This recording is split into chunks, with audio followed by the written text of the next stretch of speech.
because let's say they're vulnerable. Sure. What are the plans of fighting for them to ensure that they get what they deserve? Because we've had musicians who are really talented, they are Sure. good, they're older, they can manage themselves, they can represent themselves even in court. Yes, sure. But then there's situations where they are used by producers, things like that. How do you manage to handle such situation in the creative industry? First of all, what is ailing us, just as I'd mentioned, is that, one of these things are also attributed by lack of exposure. When you're not exposed, like, for your case, you are exposed, so you know your rights. But for so many people down there, they're not they don't know their rights because they're not exposed. They're still living in some level of cocoon. And that is what we are trying as much as Semanami, we are trying as much as we can to be able to levelize them from that cocoon place where they are to a platform whereby they get some essence of exposure, because lack of exposure brings all that. Then number two, we have what we call there's also lack, poverty. When you are poor and sorry for using a very bad term. Okay, anyway, when you are lacking, let me use the right term. When you are lacking, when you're lacking, you become vulnerable to anything for you to survive. So I feel also the essence of lack, because the communities that we touch, most of these young people, they are lacking, so to speak. And sometimes people tend to take advantage of them because they are lacking. So like people create shows, they give them platforms, come and advertise yourself, But I do challenge them and ask them, for how long will you keep advertising your music? You might grow old and develop gray hair when you're still just entertaining people for free. But I always tell them, it's high time for you people, if you realize that you've done so much on your brand, like personally you feel you've done a lot for your brand, and you've also helped you as an organization develop your brand, it's high time you put these event organizers to task. And also, if you feel that you're lacking what you call maybe legal representation, because it's also part of poverty, because when when you're not financially viable, it means you cannot get access to proper legal representation. So we as an organization, we often tend to connect them to some of the legal connections that we do have, so that just in case of anything, this legal the people in the legal field can be able to mentor them and tell them, if this is what it is, these are some of the legal steps that you need to undertake. So I feel as an organization, we've really tried our best, despite the fact that looking at it on the broader picture, it's something that is heavy on our backs, but we are trying with the little that we can to be able to try to minimize some of these things that are happening. You mentioned a very important point, that Yes. looking at the broader picture, because that is what I'm actually looking at right now. Exactly. Because for anyone to, there is that aspect of teaching someone to fish and giving someone fish. Exactly. Now, everyone is hungry. Sure. Everyone has a passion. Sure. Everyone has a vision and ambition. They want to be great. Sure. So that means everyone thinks they're capable. Sure. But then there is the aspect of giving people platform for them Sure. to perform. But now, how do you teach them to fish? Like, how do you teach them to vent for themselves? How does this happen? Because just being given a platform, like you're coming for the career fest, you present, that is showing what you got. Yes, But sure. then how do you help them know how to survive in the cruel industry? How we help them to survive is very simple. For example, when I get an artist and I'm willing to support that artist, first of all, I ensure that what is going to take to the studio is of quality, because also, you can't support that it's something that is not of quality. That is something I do tell them. So you work on your craft. After working on your craft, now leave the other business to us. The other business that is left to us is, how are we going to ensure that craft gets some market? Because you can be a very good musician, but if you lack the market, you lack the connections, then your music is as good as nothing. So we try as much as possible to also mentor them with their creatives. And after mentoring them, we look for avenues where that creativity that they have can be exposed. So I feel that is the best way that for us, we feel they can be able to be supported to be self-sustainable and self-sufficient by the end of the day. How do you think the government, or what do you think the government should be doing differently to nurture talents? Because, yes, how do you think what the government should be doing differently to nurture talents? I think the government is failing a big time, and I wish sometimes I just dream that one time maybe they will spot someone like me somewhere to be able to fix the mess.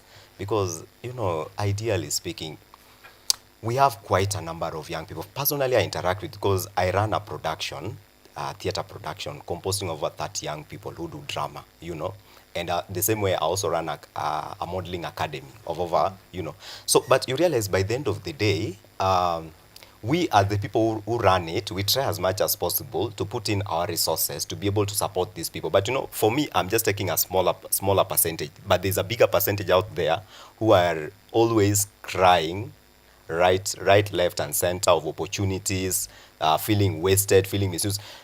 I've seen sometimes, it pains me a lot to see someone who is very talented lead a life like, like they're very valueless, like nothing was really implanted in them that can really grow and become something, just because the government have got the resources, but now these resources are being held.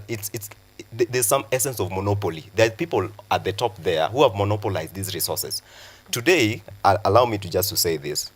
Today, if you go for an audition, for instance, today, as you live here, I don't know, you're ANYANGO, right? Yeah. And you go for an audition, and the way I see you have all the capabilities and qualities.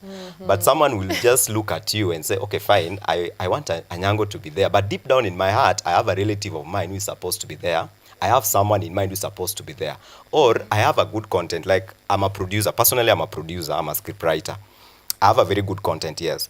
But if I'm to take my content somewhere, like maybe to a certain media production, so that they can consider my content on air or as part of a series, they won't consider me. Why? Because there are people who are already monopolizing the market.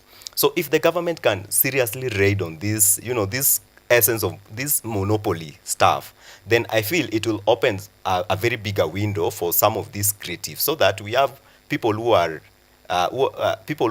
talented, but again, they're seeing the benefits of their talents. Because majority of people are talented, but by the end of the day, they feel like their talent is a curse, which shouldn't be the case. Yeah. What do you think leads to that feeling of you don't feel worthy, or you don't feel like you need to monetize your talent? If someone doesn't appreciate you, how do you feel by the end of the day? If I don't say you are looking good, of course you're looking good. That is not a very good example, because I always feel I look good. Yes, you always feel you look good. But what if someone sees an potential in you, but instead of them helping you, they either feel they're wasting time, they're going to waste their resources on you, or they feel you're not as per the standards. You feel, by the end of the day, you feel demoralized. Let me just say something. Allow me just to say something. As I mentioned earlier, I run a production. And when I do my auditions, and this one I'm putting it on a public domain because it's something that I do. Even recently I did an audition. I don't focus so much on how good of an actor or an actress you are. In fact, for me, my auditions are just to give you that platform. I pick you, by the end of the day, I pick you the way you are, because I always believe that for you to take your time and make it to that audition, it means it's something that you're passionate about, So now it's now your mandate, since that you've decided to join that place. Now it's your mandate to be able to prove to me that indeed you are passionate. How do you show me that you are passionate? You keeping time, always making it for rehearsals, and always being ready to be corrected, and perfection of your craft.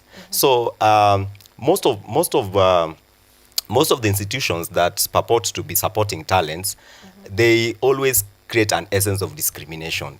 Someone looks at you and you've made a very simple mistake. They don't tell you which area have you gone wrong, where have you missed it, where have you gotten right. So I feel that when people are not inspired, when you don't inspire someone to do something, you don't correct with love, because there's a way you can also correct someone. And then you crash the vision. But there's a way you can correct in a polite manner, and by saying, okay, fine, I like the fact that you're good in this, but now if you can only fix this and that, I feel you can be much better. By the end of the day, someone feels, even if I was not that better, if someone feels inspired. Yeah, and I feel inspiration is what is lacking. People need to be inspired. Yeah. Very good. And I believe this should also be extended to parents, because yes, sure. In a family of 3, yeah, one child says, I want to be a doctor. Yeah, sure. Both parents will be like, yeah, we need to support you. Exactly. Another child says, I want to be a model. Sure. they'll be like, wait, what? You want to be a model. So how do you deal with that? Because you're dealing with young people. How do you deal with the situation where a child is talented, they want to, but they lack support from their parents?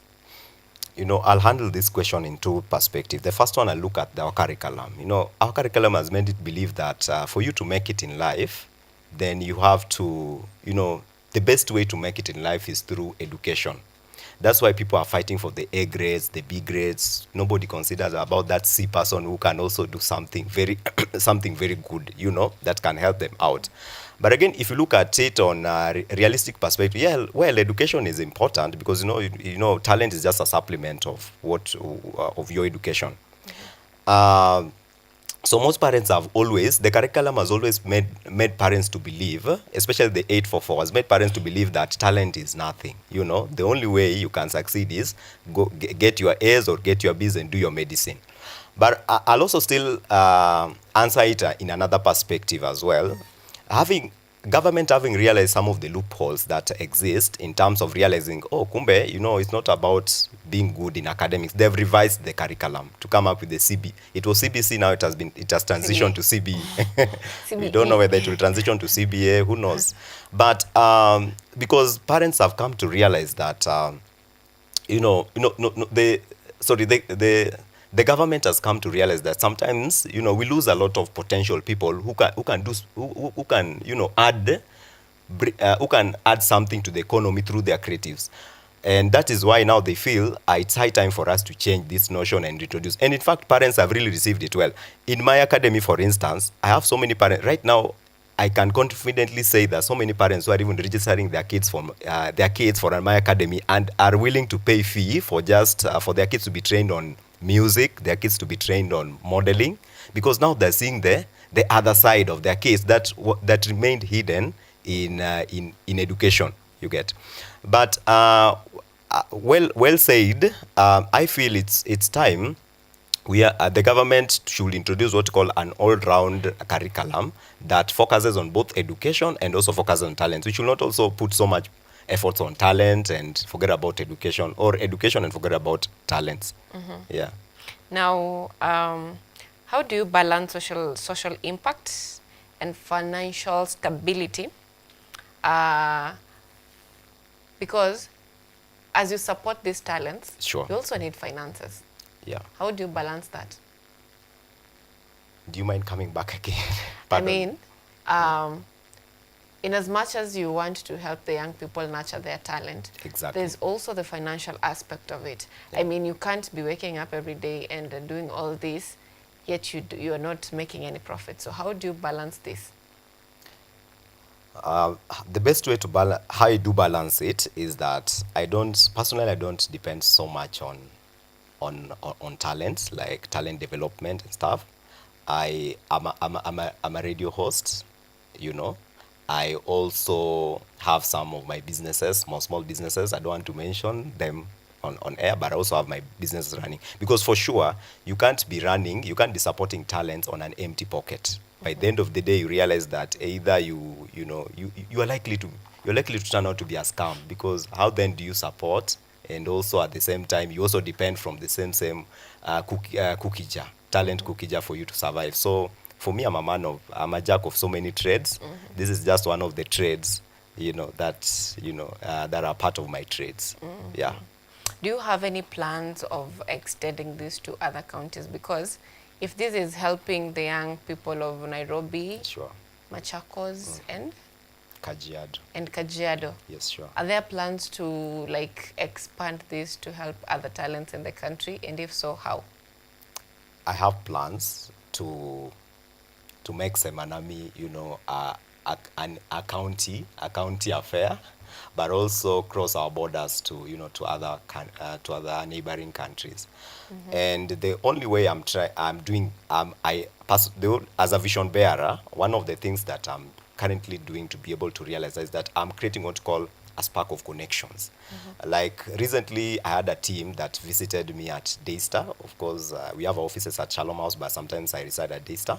And they were from Machakos. They saw, they were following my work online, and they were like, how can we be able to partner and create maybe a Machakos festival, talent festival from your, so through such kind of connections where people look at your work because of strong social media marketing, we are able to expound on our limited borders, because I always believe that once you have a vision and you know where that vision is going, any man who has a vision will always do his best to ensure that to turn things around to ensure that vision is realized. Yeah, as long as you're walking the dream and you are dreaming the dream and you are making some steps towards that dream, some things with time, everything will just fall in place. They say winners identify each other. Exactly. Sure. Now, how can someone like me, someone who is there at home, Yes, sure. be part of Semanami? It's just very simple. Identify yourself. What is bringing you to Semanami? Is it talent? Is it because you are passionate about community work? You want to make an impact in terms of providing financial literacy, legal literacy, and also just doing some, probably maybe you're passionate about charity because we also do charity works as well. Yeah, so it's you. The bottom line is identify yourself. What is bringing you? It's not my mandate to identify it for you. So you identify yourself, and then after identifying yourself, what you really want for yourself, then come forth. We'll be able to see how best you can be able to move or forge forward. Yes, sure. Just to get you a little back, No worries. bringing or coming up with a community-based organization Sure. is never an easy task. What are the takeaways that you've had of 5 years in managing this organization? Is it in terms of registration or just general running? General running of the program, because there is from registration, from getting people on board, getting people to believe in your vision, getting people to believe that what, if I be part of this program, it can really change my life. How do you do that? I think the biggest challenge is if you have people who don't dream the way you dream. I could be dreaming east and someone is dreaming north. By the end of the day, our dreams do not connect. So I've always had people who, in an organization, there are people who are pushers. You have to push them to do things, Otherwise, if you don't push them, nothing will work. And there are people who are not, who don't see things the way you're seeing them. I can be seeing something in a certain way, but some people don't see it. So you realize that those are some of the, challenges that I've always had with the people I'm working with. But every day I don't give up on them. I always inspire them, mentor them, tell them, okay, hey, now take it for instance. I'm non-existent. For instance, do you mean Semanami will fall? And they're like, oh, okay. If Gordon is no longer in the picture, then So they try as much as they have their weaknesses. They also try as much as possible to to try out their very best. Then in terms of mentorship, because as someone who bears the vision, it's also my mandate to mentor them.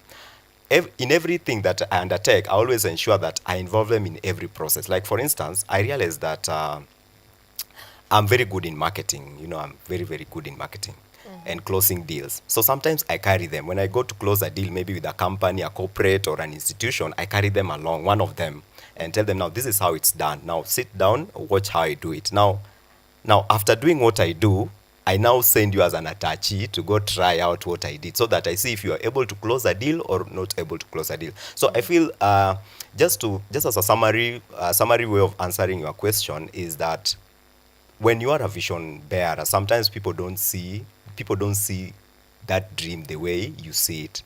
So it is often your mandate to ensure that they walk the talk or walk in line with how you're walking, how you're running your things. Yeah.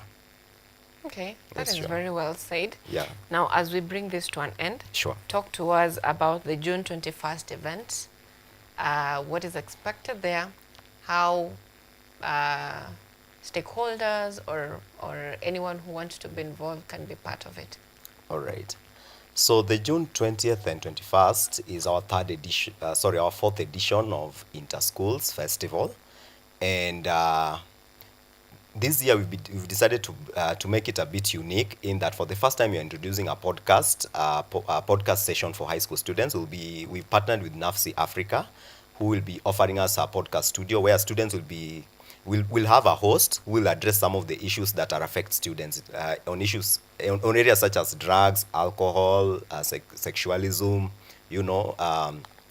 and also identity. identity perspective. And another thing that we've also introduced this year is that we've introduced unique talents. Like we've introduced acrobatism for the first time, salsa dance. We've also introduced other cultural dances that are not really limited to Kenyan cultures.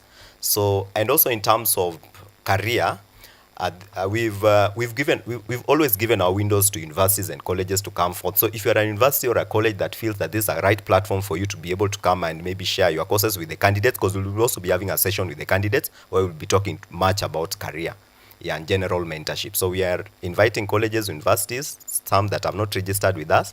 There's still a window of opportunity to come forth and just register. Yeah. Yeah. Any last one for viewers at home? Last word is just believe in yourself. Once you believe in yourself, you'll be able to know your worth. Once you know your worth, you get to avenues that you feel can be able to help you re-identify yourself, because that is the biggest thing that I can say. Yeah.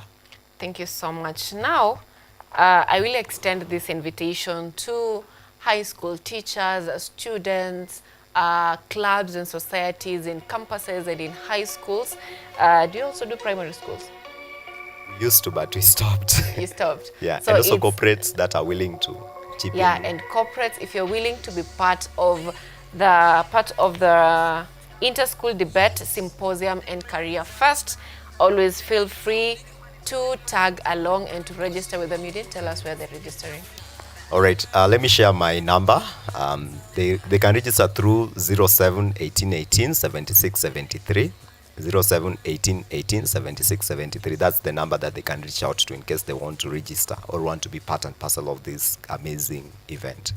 All right, now this is an opportunity for you to make a difference in the creative industry by bringing all those who are talented on board and helping them manage their talents and help monetize them. So this has been the conversation on inter-school debate and the symposium and career fest that is to take place on the 20th and 21st of June at Kinyanjui Road Primary School grounds. Sorry, it's Bethmugo High School. Bethmugo? Yeah, I think, yeah, it's Bethmugo High School. We changed it to Bethmugo High School, Dagoretti. All right, at Bethmugo High School. So do the registration right now. And right now we are taking yet again another short break. We will be back with news updates.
KUTV nilipatia mahali pa kunawiri makali yangu. KUTV imenisaidia sana, and hadi wa leo I still meet people who tell me, si wewe ulianzeaga KUTV? Nani ukuamini? Sikuamini. Mfano kabisa ningesema hujambo mtazamaji kwa sauti, lakini wakati huu nikisema hujambo yani inakuja na ile command. Back then, as much as it's a long time ago, they still recall. Unakumbuka nilikuwa hapa KUTV wakati huo. Alafu simu ikaingia namba 0719. Hello, this is the Standard Group. So it shows that visibility is definitely important. Nikilinganisha safari hizo mbili kuna utofauti mkubwa sana. It was a dream come true for me.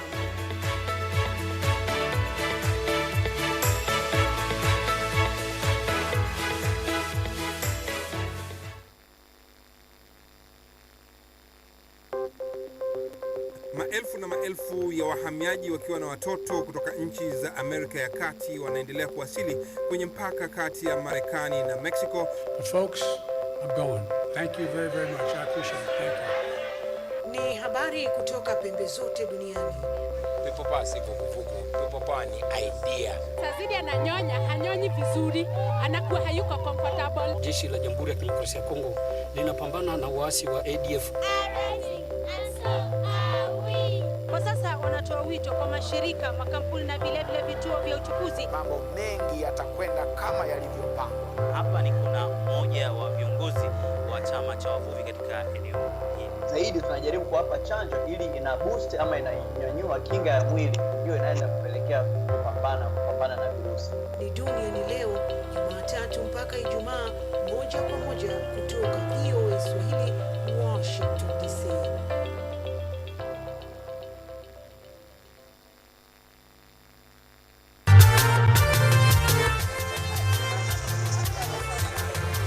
Ni nguzo na uso wa jamii. Kupanda shuka akawa tuzo, ukakamavu wake ukatii na kumfanya mwenye bidii. Kwa machozi na makeke akabaini jinsi ya kuwini. Huyu ni mwanamke ngangari kwa jinsi alivyo ng'ari. Mimi ni mwanamke mwake. Usikose kutazama kipindi cha mwanamke mwake nami Caroline Kimwele.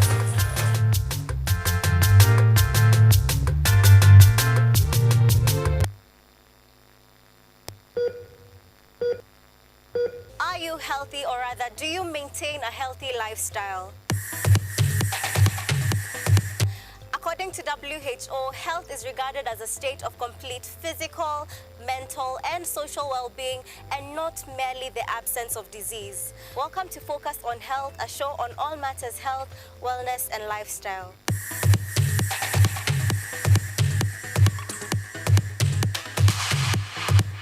On this show, we cover a wide variety of topics inclusive of, but not limited to, dental, optical, mental, reproductive health, and so much more.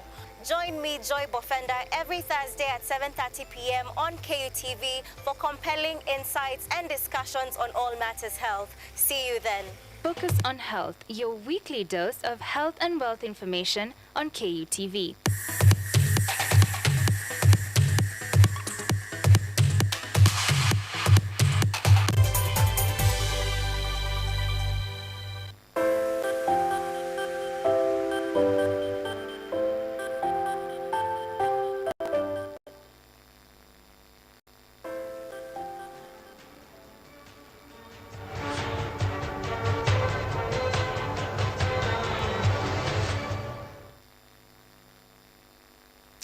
All right, so much has been happening this morning. Very interesting discussion, digital marketing, nurturing careers, not really careers, but skills that are necessary for young people to to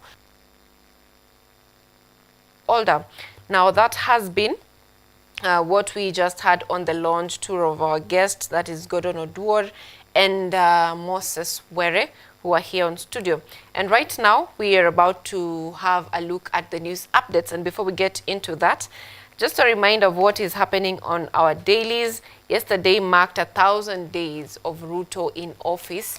And we had several feedbacks from the public, look into what has been happening with his government for the last 1,000 days. We'll be looking at that shortly. That story is also given prominence on the on the Daily Nation, where Ruto at 100 days is also a headline there. And the biggest headline that what the Standard and the Daily Nation have this morning is the commanders.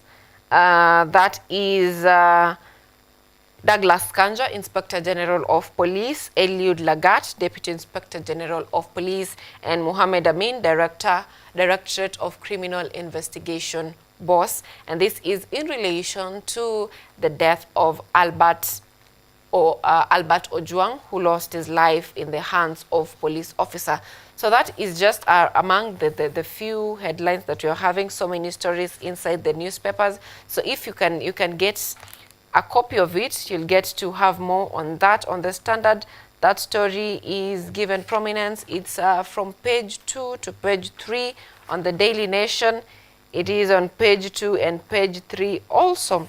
The Star this morning is having a different talk about politics, why Mudavadi is on shaky ground ahead of 2027 polls, and it talks about how Mudavadi's idea or move to dissolve his party puts him in jeopardy because right now everyone is coming up with parties, and I don't know what he will make of himself come 2027, because we have had so many leaders who are complaining that trusting the president without a political party is a huge mess. So that story is given prominence on the Star. That is page 4 and 5. You can read more on that and many other stories in those newspapers. Now, moving on to what we have prepared for you on the news, what has been shaping your world this morning, straight to the Inspector General of Police, Douglas Kanja, ordered the suspension of several officers at the Central Police Station in Nairobi, including the Officer Commanding Station, that is OCS, and all the officers that were present the day the Kenyan social media influencer Albert Ojwang passed away. Here is more.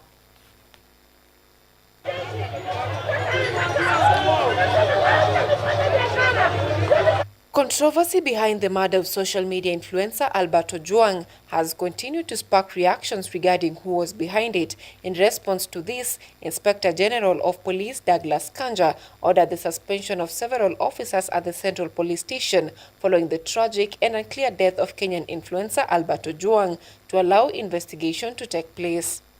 During a routine cell inspection, Ojwang was found unconscious. He was immediately rushed to Bagathi Hospital for treatment, as documented at the occurrence book number 9/08/06 of 2025 at 01:39 hours. Upon arrival, he was declared dead. According to reports surfacing the media, the earlier claims that Ojwang killed himself is not yet verified. However, according to Ojwang's father, who was today at City Mortuary reviewing the body, the injuries his son had were not suicidal, but show that he was being tortured. Ojwang was arrested, together with a few others. This is because there was a complaint that had been launched by the DIG KPS about his name being tarnished. A number of protesters were observed today in response to the unclear death. However, security was heightened at Central Police Station. On the other hand, the Independent Policing Oversight Authority, IPOA, led by Ahmed Isaac Hassan and Commissioner Dr. Mika ANYANGO, on their X page has initiated an inquiry to determine the cause of death of Ojwang and hold accountable those responsible. So I don't have much information to tell you from my POA, just to confirm that we have received the information about the death from the IG, and we have commenced our investigations in accordance with the law. The former Deputy President of Kenya, Rigathi Gachagua, addressed the killing of Albert Ojwang, calling for suspension of Deputy Inspector General Eliud Lagat, as he was dissatisfied about the suspension of the junior officers. Sasa huyu Albert tumtafutie haki yake, si ndio? Si lazima tumtafutie haki yake? Nani kuambia wewe Kasongo, shida ile uko nayo inakusumbua, ni damu ya Gen Z iko mkononi mwako. But a young man brought 400 kilometers from where he was, without being given an opportunity to defend himself, dies in what is clearly a very unfortunate, mysterious circumstance in police cells. This country doesn't really need that. It's really sad and unfortunate. I want to send our sincere condolences to his family. Albert Ojwang's cause of death remain in question. His family demands thorough investigation, justice and accountability. However, the DIG, Eliud Lagat's reaction involvement has raised questions on if he is to be considered responsible. ANYANGO, SYLVIA, KUTV. Now, chaos erupted at Central Police Station yesterday after angry protesters stormed the premises, with others gathering in Nairobi's Central Business District, demanding justice for Albert Ojwang, who died in police custody, calling for action and accountability regarding his unclear death.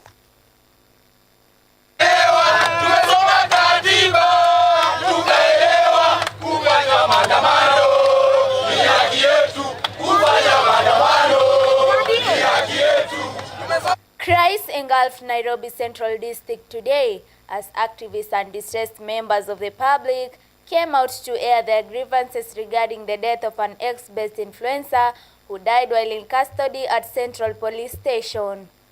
The angry protesters are now demanding for answers regarding his mysterious death. The attempts of police officers to disperse the angry protesters using tear gas did not bear any fruits. However, calm was restored. Viva comrades, viva! Viva! Hata fanda anapata mshahara kidogo. Lazima tumtetee. Sisi lengo letu ni moja. Viva comrades, viva! Viva! Lengo letu ni moja. We are not leaving this place until Lagarde resigns. Viva comrades, viva! Viva comrades, viva! Until now, do not engage the police. Do not engage the police. Do not engage the police. Do not engage the police. The turmoil began when the late Albert Ojwang was pronounced dead, with activists and social media influencers storming social media pages calling for protest in support of Ojwang, who according to reports committed suicide, something that was largely rubbished by the protesters.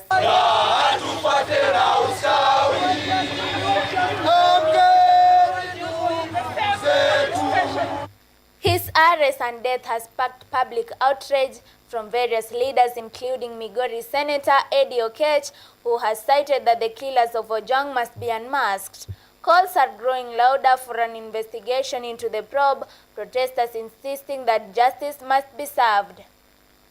The death of Albert Ojwang in police custody has sparked public outrage as members of the public now want an end to police brutality and justice for Albert Ojwang. Faith Njoki, KUTV, Nairobi.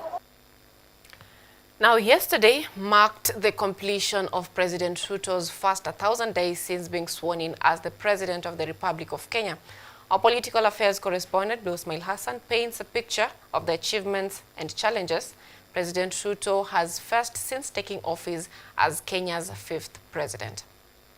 Kawaida kama kamanda wa kijeshi waendapo vitani ukibeba kitara kuashiria wao ndio wanatoa amri. When he stood before Kenyans on 13th September 2022, moments after being sworn in as the 5th president of the Republic of Kenya, he expressed the hopes of more than 7 million Kenyans who voted for him, a hope to transform the nation. I promise to make every Kenyan proud and to ensure the economic well-being of all of us. And now, after the first 1,000 days in office, an assessment of whether President Ruto has fulfilled his promise to propel the nation forward is a topic that elicits mixed reactions. I am committed, I am determined, I am focused on transforming Kenya. Kenya's economy has been a central measure in evaluating Ruto's 1,000 days. Ruto himself has proudly claimed to have grown the economy. It is during this period that, according to the International Monetary Fund (IMF), Kenya is on the track to become the leading economy in the East African region, surpassing even Ethiopia. Despite major economic challenges such as unemployment, high cost of living, and a large national debt, the Kenya shilling has appreciated against the dollar. Inflation, too, has also decreased, dropping from 7.6% when Ruto took office to 3.8% this year. We managed to tighten our belt. It was difficult, and we avoided a default. The result of that tightening our belt has given us results. It has given us results. Today, our inflation, which was at 9.6, is at 3.8. In the first half of his term, President Ruto has faced significant setbacks due to his projects being frequently halted by court orders. His administration has also encountered fierce opposition from his critics, led by his former deputy Rigathi Gachagua. Tuko na shida pale mambo ya housing. Hii housing imelazimishwa wa Kenya kutoa housing levy kwa lazima. Hiyo pesa sasa imechukuliwa imepeleka kujenga soko. The Gen Z have also posed a major challenge to Ruto's policy formulation, especially following the demonstration against the 2024 finance bill. The Gen Z have also been vocal critics of his administration on social media platforms. Ruto's government has further been plagued by serious concerns over human rights violation, particularly allegations surrounding the abduction of government critics. Blue Smile Hassan, KUTV.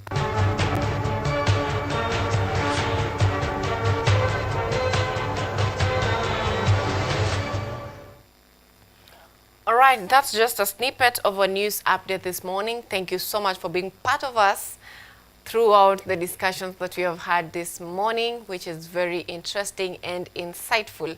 So I will leave you with a word that says there is pain in everything.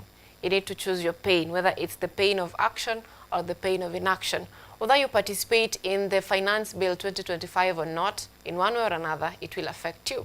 So whether there is pain of participating in it, and there is also pain of not participating in it, you need to choose your struggle. Whether you want to be successful, there is pain of going to the gym, there is pain of being lazy, there is pain of going to work, there is pain of not going to work. So you need to choose your pain, because at the end of the day, in every choice you make, there is pain that comes with it.